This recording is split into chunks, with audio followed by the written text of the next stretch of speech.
This year's Guardian of Democracy Award goes to a couple very dear to my heart, Neil Goteiner and Nadine Joseph.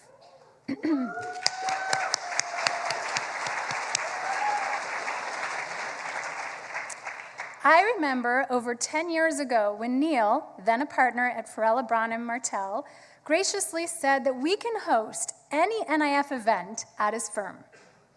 And they would host us. And they did, for many events, which I'm sure many of you attended.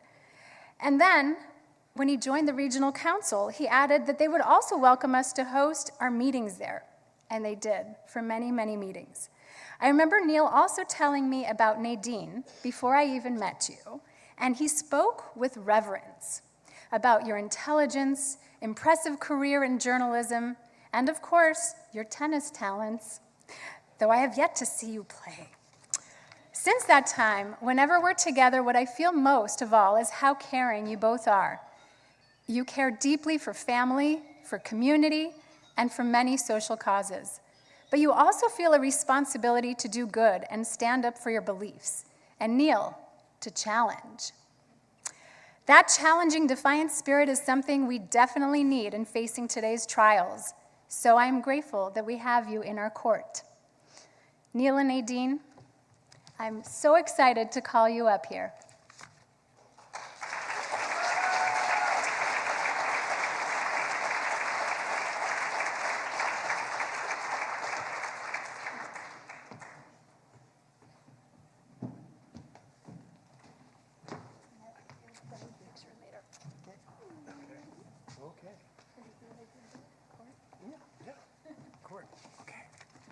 Hello. Thank you, NIF, for honoring Nadine and me. And we honor you for being practical, clear-eyed, and strategic leaders for a better Israel. And when we talk about hope, so much of that hope also includes the notion of strategy and a plan. And that's what you've been developing on the ground. Growing up, I did not think that much about Israel, the nation. I saw Israel as a setting for biblical stories and as a place for planting my annual tree. But my mother reminded me that as early as 3 in Toms River, New Jersey, I had a fierce allegiance to my Jewish identity and to Israel. My young adult image of Israel was the good Israel, with post-Holocaust strong Jews and a strong democratic Western nation which defeated the surrounding feudal Arab aggressors, all of them, in 1948 and 1967. But all without me thinking much about the others, the Palestinians.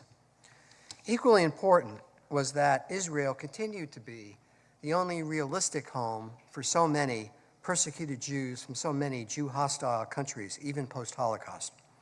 That was my Israel mantra throughout the 70s. It was easy to sing that. But that approach, that view of the world, did not leave much room for the other side of the stubborn and irreducible binary equation for a Jewish homeland: Palestinians losing their homes. Fast forward to 1979. After arriving in San Francisco from New York and attending our first NIF meeting at NIF's very genesis at Lorraine and Victor Honig's home, I began to see some other alternatives in what we should be looking at. At first, I watched NIF from the sidelines. Later, I became more involved and joined the regional council. Why? I was watching Israel accelerate away from being a Jewish and democratic state with the aim of equal rights and benefits for all its citizens, and hurtle toward a Jewish fortress society.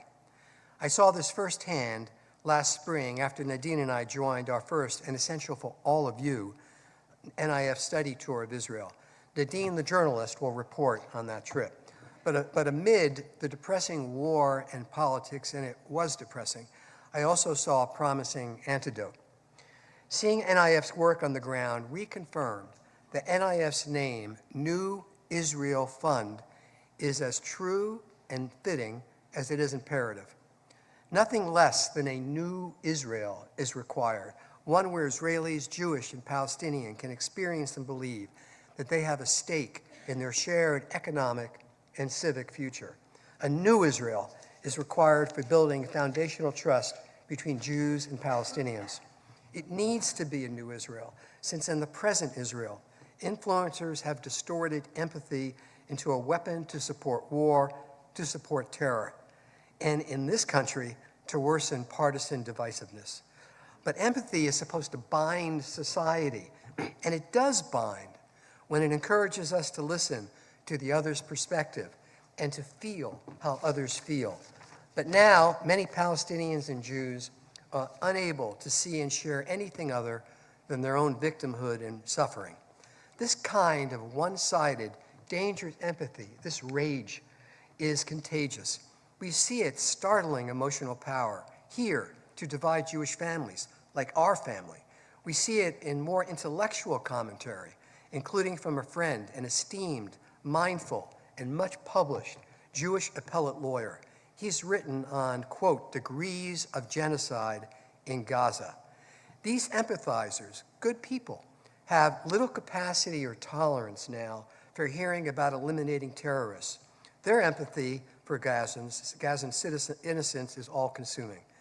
NIF thoroughly understands this multi-angled dynamic and how to address it. Indeed, NIF's core mission is to repurpose empathy to what it must be to understand and to feel the other's needs. NIF empathy building can turn combative, but in a good way. NIF funds litigation to protect Arab civil and economic rights and to protect free speech and the freedom to protest. This is all dear to my trial attorney's heart. For sometimes, empathy building demands forcing us through critical court battles to fight against injustice to others. This focus defends and nourishes democracy in Israel, just as it must in this country. NIF is deploying its talents and creativity where it can to build an empathetic community grounded in social justice and in other fundamental liberal values. And this new Israel Fund requires all of us to support it. Thank you.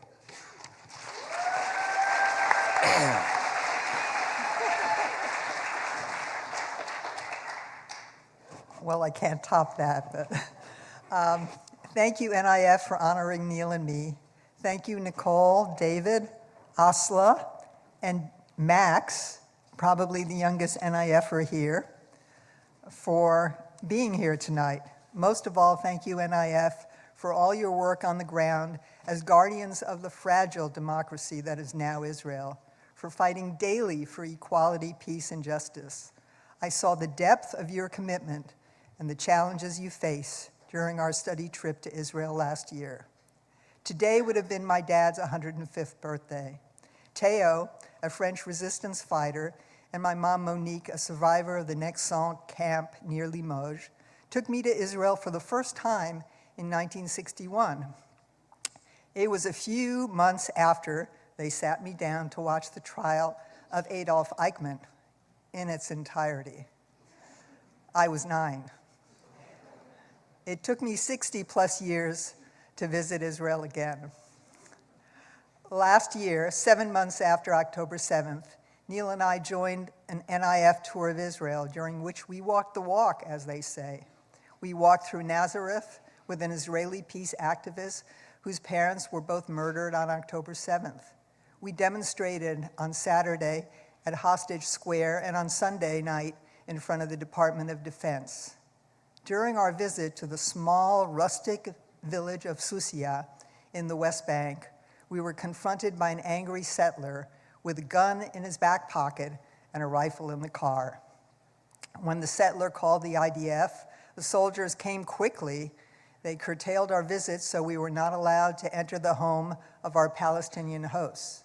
We had to meet them and eat the delicious home-cooked meal they had prepared on huge boulders that were blocking the path to their house, boulders that the settlers had placed there.